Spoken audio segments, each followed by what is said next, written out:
سلام كورات تخاتلتي داس نكسترا نحيجي بستدالو علتا وزيناتات اب إثيوبيا زلو كونتات مغلصي ابال فصام سرح واحد زغونه ጌታቸው ረዳ بحبرت افريقيا زلاخ عراق وجلن كال انز دهسس زيناتات حيزلكم مصيلخو ابز چانل ناي وته تخاتلتن مخان دما سبسكرايب كتغبرو بخبري يعدمكم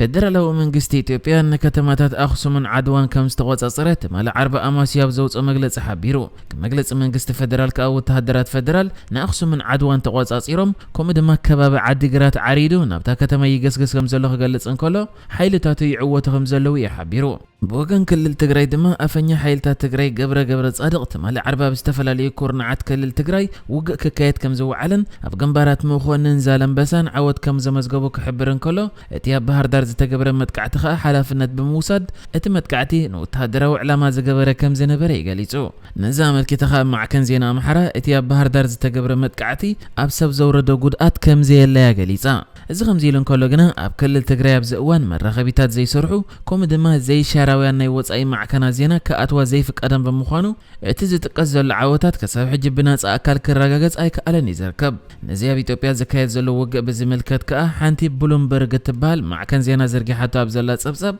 እቲ ብመንግስቲ ፈደራል ኣብ ሓፂር ግዜ ክዛዘም ዝተባሃለ ውግእ በቲ ብወገን ሓይልታት ትግራይ ዝርአ ዘሎ ናይ መከላኸል ዓቕሚ ርኢኻ እቲ ኩናት ከየናውሕ ስግኣት ከም ዘሎ ያገሊጻ እታ ማዕከን ወሲኻ ኣብ ሓንቲ ኮረም እትበሃል ካብ ርእሲ ከተማ መቐለ 170 ኪሎሜትር ርሕቀት ዘለዋ ከተማ ከም መግለፂ ክልተ ሽሞም ክትቀሱ ዘይደለዩ ዲፕሎማስያታት እቲ ኩናት መጀመርታ ኣብ ብዙሕ ብራኸ ዘይብሉ ቦታታት ከም ዝነበረን ሕጂ ግና ናብ ብራኸ ኣብ ዘለዎ ቦታታት በፂሑ ኣብ ዘለወሉ ግዜ ሓይልታት መንግስቲ ፈደራል ከቢድ ክሳራ ይገጥሞም ከም ዘሎ ገሊጾም ክትብል ያታ ማዕከን ሓቢራ ዘላ ካልእታ ማዕከን ሓቢራቶ ከም ዘላ ከዓ ኣምባሳደር ከም ድማ ወሃቢ ቃል ዝኾነ ረድዋን ሁሴን ሓይልታት ፈደራላዊ መንግስቲ ንቅድሚት ገጾም ይገስግሱ ከም ዘለውን ኣብ ዝሓፀረ ግዜ ኣብ ርእሰ ከተማ መቐለ ከኣትዎ ከም ዝኾኑ ገሊጹ ክትብል ያጸብጺባ ዘላ እዚ ከም ዚልን ከሎ ድማ መንግስቲ ፈደራል ንማዕከናት ዜና ሮይተርስ ሂቡ ኣብ ዝነበረ ኣብታ ሃገር ክትሰርሕ ዘፍቅድ ሊቸንሳ ስሒቡ ነታ ማዕከን ካብታ ሃገር ክእግዳ ከም ዝወሰነ ተገሊጹ እዚ ከኣታ ማዕከን ነቲ ዘሎ ኩነታት ከተመሓላልፍን ከላ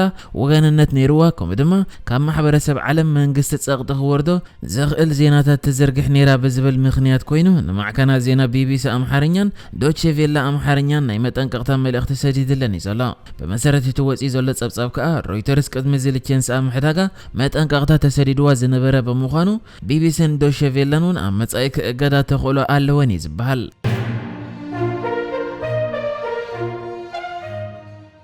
أول فتسام سرح واحد زغونه ጌታቸው ረዳ በቋንቋ እንግሊሽ ገይሩ ኣብ ዝሃቦ መግለጺ ሓይልታት ትግራይ ኣብ ልዕሊ ሓይልታት መንግስቲ ፈደራል ኣብ ዓራያ ከቢድ ክሳራ ከም ዘስዓበን ኣብ መሆነ ዝበሃል ዓደቃት ጠቕሊሉ ከም ዘኣለየ በመግለጽ ሓላፍነት ናይቲ ኣብ ልዕሊ ባህር ዳር ዝተገበረ መጥቃዕቲ ንሶም ከም ዝወስድዎ ድሕሪ ምሕባር ብሕጂውን ኣብ ልዕሊ ትግራይ መጥቃዕቲ ክግበር መሳርሒ ይኸውን ኣሎ ዝበልናየ ቦታታት መጥቃዕቲ ክንከፍቲና ኣብ ውሽጢ ኢትዮጵያ ይኹን ካብ ኢትዮጵያ ወጻኢ ክብል ተዛሪቡ ካብዚ ቀጺሉ ጌታቸው ረዳ እቲ ኣብ ኣስመራ ዝተገበረ መጥቃዕቲ ነቲ ወተሃደራዊ መዓላ ይውዕል ኣሎ ዝበሎ ማዕርፈ ነፈርቲ ኣስመራ ነመጥቃዕ እምበር ኣብ ልዕሊ ህዝቢ ኤርትራ ከም ዘይነበረ በመግለጽ ዕላምኡ ወተሃደራዊ ጥራይ ከም ዝኾነ ይገሊጹ ብዛዕባ እቲ ኣሜሪካ ዘውፀቶም መግለጽ ከዓ እቲ ተወካል ኣሜሪካ ኣብ ኣፍሪቃ ዝኾነ ኣምባሳደር ቲቦር ናጊ ኣብ ባይታ ዘየላ ሓቀታት ከም ዘርግሕን እዚ ግና ዘጋጥም ጌጋ ክኸውን ይኽእል እዩ በመባል ቅድሚ መግለጽ ምሃቦም ነቲ ዘሎ ኩነታት ከጽንዑ ተማሕጺነ ዝርከብ ኣብዚ እዋን ከም ተቀዲሙ ዝተገልጸ ኣብ ክልል ትግራይ ኩሉ መራኸቢታት ተዓጺ ዘሎ በመዃኑ እቲ ተመዝጊቡ ዝበሃል ዘሎ ናይ ክልቲኦም ወገናት ዓወታት ብናጻ ኣካል ክረጋገጽ ኣይከኣለን ይዝርከብ እዚ ከም ዚልን ከሎ ድማ ውድብ ሕብራት ሃገራት ኣብ ኢትዮጵያ ብቁልጡፍ ተኹስ ደው ክብል ጸዊዑ እቲ ውድብ ነዚ ጸውዒት ዘቕረበ እቲ ኣብ መንጎ ሓይልታት ኢትዮጵያን ትግራይን ይካየድ ዘሎ ውግእ ንልዕሊ ክልተ ሰሙን ቀጺሉ ኣብ ዘለወሉ እዋን ናብቲ ጎንፂ ዝካየደሉ ዘሎ ከባቢታት ሰብኣዊ ረድኤት ንምብጻሕ ስለዘይተኸኣለ ምዃኑ ሓቢሩ እዩ ወላ ንግዝያዊ ተኹስ ጠጠው ክብል ጸውዒት ኣቕሪቡ ዝርከብ ከምቲ ወትሪ ዝግለጽ ኣብቲ ከባቢ መራኸቢታት ተዓጺዩ በምህላው ከዓ ውድብ ሕብራት ሃገራት ብሰንከቲ ኣጋጢሙ ዘሎ ጎንፂ በሽሓት ዝቁጸሩ ሲቪላውያን ተቐቲሎም ከም ዝኽእሉ እዩ ግምት ዘለዎ ኮይኑ በቲ ኩናት ከዓ ክሳብ ሕጂ ኣስታት 30,000 ዝበጽሑ ተመዛበልቲ እዮም መረበቶም ገዲፎም ናብ ሱዳን ኣምሪሖም ዝርከቡ ካልእ ካብ ውድብ ሕብራት ሃገራት ወጻኢ ድማ ኣብ ትግራይ ኣስታት 2.3 ሚልዮን ህጻናት ሰብኣዊ ሓገዝ ከም ዘድልዮም ተሓቢሩ እቲ ብዩኒሴፍ ወፂ ዘሎ ሓበሬታ በተወሳኺ ብሰንኪ ኩናት እቶም ህጻናት ሓገዝ ክበጽሖም ጸገም ኮይኑ ከም ዘሎን ኣብ ማዕስከራት ስደተኛታት እውን كسب 54,000 ዝበጽሑ ህፃናት ዘለዉ ብምዃኖም ኣብ ርእሲ ዝኸኣ ወራራን በጣን ኮሮናን ዝኸተልዎ ሽግራት ዘሎ ብምዃኑ ኣብቲ ዞባ ከቢድ ሰብኣዊ ቅልውላው ከየጋጥም ስክፍታ ከም ዘለዎ ገሊጹ እዩ። ንሱ እውን ብግዲኡ እቲ ተኸፊቱ ዘሎ ኩናት ጠጠው ክብል ሓቲቱ ዝርከብ።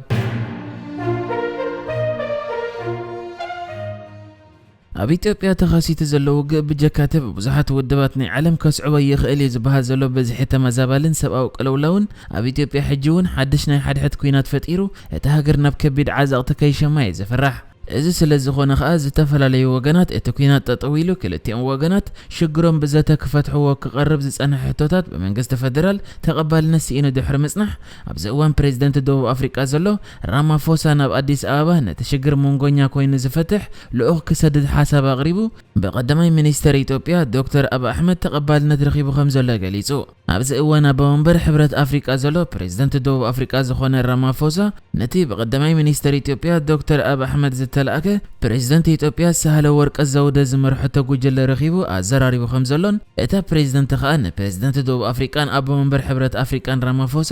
ብዛዕባ እቲ ዘሎ ኩነታት ድሕሪ ምዝራብ ብኸመይ ከም ዝተበገሰ ሰፊሕ መግለፂ ከም ዝሃበቶ ነቲ ዘሎ ሽግር ከዓ ብዘተ ክፍታሕ ምእንቲ ሓሳብ ከም ዘቕርበን ኢትዮጵያ ከዓ ኣብ ኣፍሪቃ ዘይተገዝአት ሃገር ከምኡ ከዓ ኣፍሪቃ ካብ መግዛእቲ ክትወፅእ ልዑል ኣስተዋፅኦ ጌራ ኣዲስ ኣበባ ከዓ ቀንዲ ቤት ጽሕፈት ሕብረት ኣፍሪቃ ክትከለሉ ምኽኣሉ እቲ ሃገር ኩርዓት ኣፍሪቃ ድሕሪ ምባል ሕብረት ኣፍሪቃ ድምፅታት ናይ ጠያይት ጠፊኡ ጃምላዊ ህልቂት ከየጋጠመን ከሎ ክከላኸል ከምኡ ድማ ሰላም ክሰፍን ዝደሊ ብምዃኑ ናብ ኢትዮጵያ ሓደ ጉጅለ ልኡኽ ክሰድድ ምዃኑ ገሊጹ።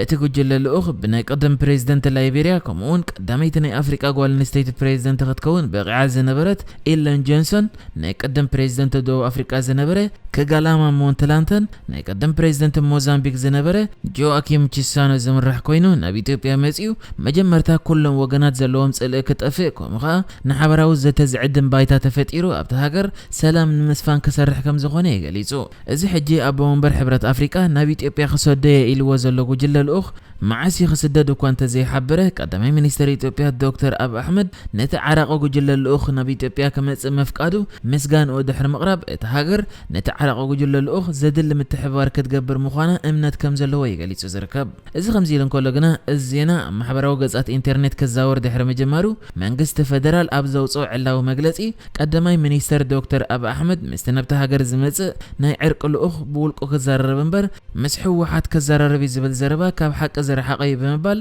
አንጻር እቲ በኣብ መንበር ሕብረት ኣፍሪቃ ተዘርጊሑ ዘሎ ጽሑፍ ዝኾነ መግለጺ ሂቡ እዩ እቲ ልኡኽ ናብ ኣዲስ ኣበባ ክመጽእ ምዃኑ ኣረጋጊጹ ዘሎ። ንሕጂ ዝተዳለወ ዜናታት እዚ ነይሩ። ብካልእ ክሳብ ንራኸብ ሰላም ንዓኹም።